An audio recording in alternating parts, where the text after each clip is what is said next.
Well, as India's massive national elections draw to a close in the coming days, the campaigns could well turn out to be the biggest experiment in the use of artificial intelligence to date.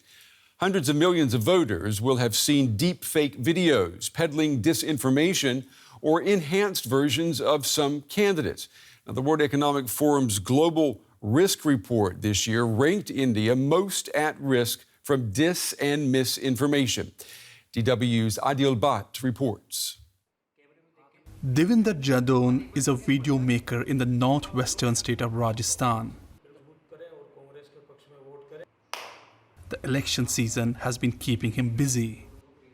Today, he is filming the local Congress party youth leader. Devinder Jadon is not just a snappy campaign video maker, he's a deep faker. And he's going to turn this local politician into Rahul Gandhi, the Congress party's most prominent face. That way, a speech about local issues will come from the party's national figurehead.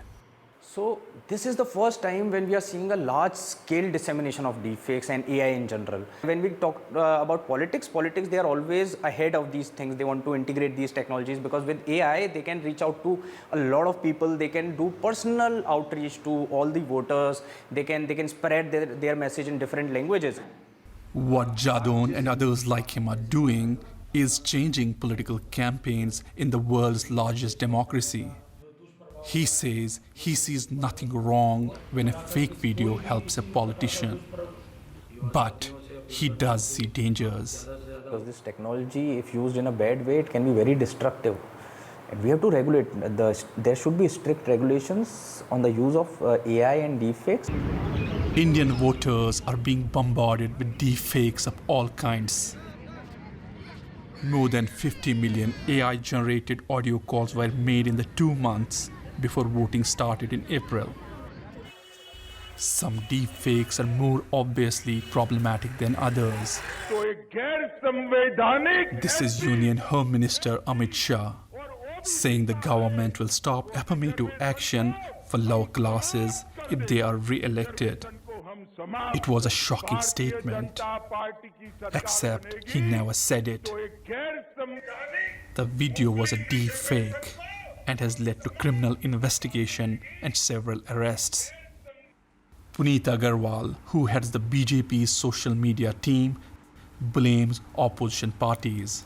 By attacking the Union Home Minister, they were trying to malign both the government and the political party, the BJP.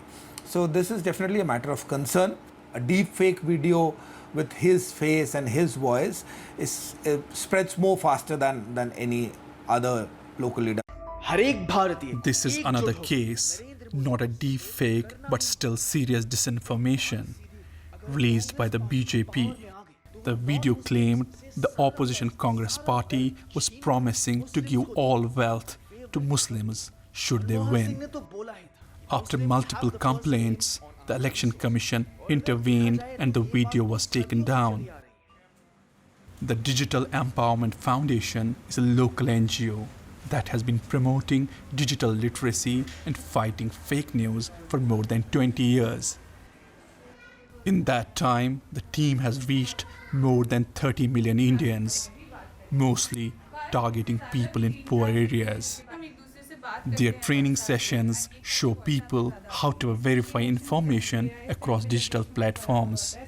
While doing the trainings, we've realized that at times like elections or at times when there's a social gathering happening in the country, they are victims of a lot of fake news and misinformation and disinformation that they consume without understanding if that's the correct information or not.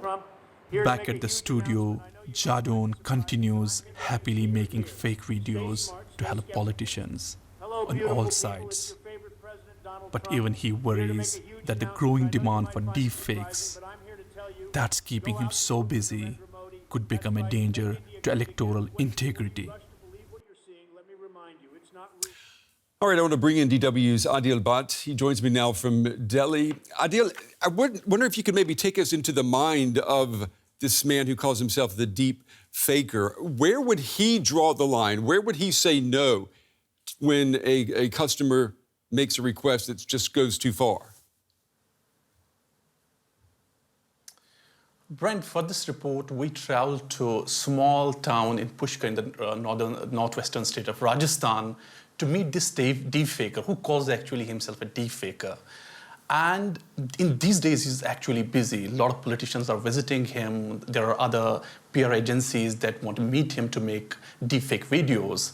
And for him, the red line is if somebody will call him and tell him to make unethical videos, because he told us in the interview that he did get calls from the opposition political parties where they wanted him to make unethical or malicious videos against their opponents, and he declined it. He said he knows the dangers of deepfake videos and AI technology, so he won't do anything like that, and he believes that it's a right time to regulate the AI and understand the dangers of it. So Jadon is busy these days. He's saying every day he gets almost 5-6 calls from political party because this is the election season. And a lot of experts are saying this election is the first election where political parties are experimenting with AI and deepfake videos. It's interesting. So it sounds like what you're saying is that he's working with some type of moral compass. I assume he's making a lot of money. Do we know how much he earns every month? Brent, we did discuss the financial aspect to him also. See, this is the election season, and he was telling us that his business is booming. This guy started as a single person, and now he has expanded his office. 5-6 people are working for him. So, and he's saying the demands are so huge that sometimes he has to work day and night to fulfill those demands. To give a rough idea, he did discuss the financial aspect to us. He said around in this election season, he is making almost 100,000 euros in the last 5-6 months. Wow. And to give you the broader sense also, in this year's election, political parties are estimated to invest more than $50 million in this election. So it's a pretty big number, and Jadon is actually making a lot of, he's not alone.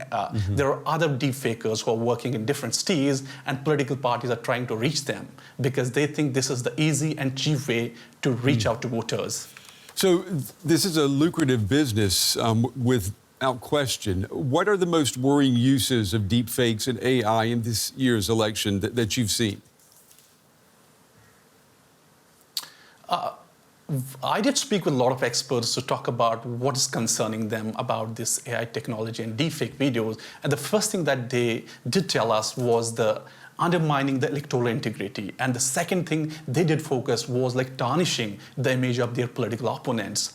So, Brent, what has happened in this election? There have been deepfake videos that have been circulated, deepfake videos of politicians. You must have seen in our report, there was a deepfake video of Honorable Amit Shah, who is the Union Minister of India. He was targeted by opposition political parties to kind of undermine his presence. He was targeted in a rally like where the video says that if he comes into power, he will end the affirmative action for Lao people in India. So then there are other deepfake videos that we see that were circulating in X or in other social media platforms of Bollywood stars, like advocating or like endorsing the fake way in favor of political parties. So this is quite an AI election where political parties are trying to use AI and deepfake videos, and that's the concern for all of them. Yeah, and I'm certain other countries, other political parties around the world are watching and perhaps learning a thing or two. Adil Bant, our correspondent in Delhi. Adil, thank you.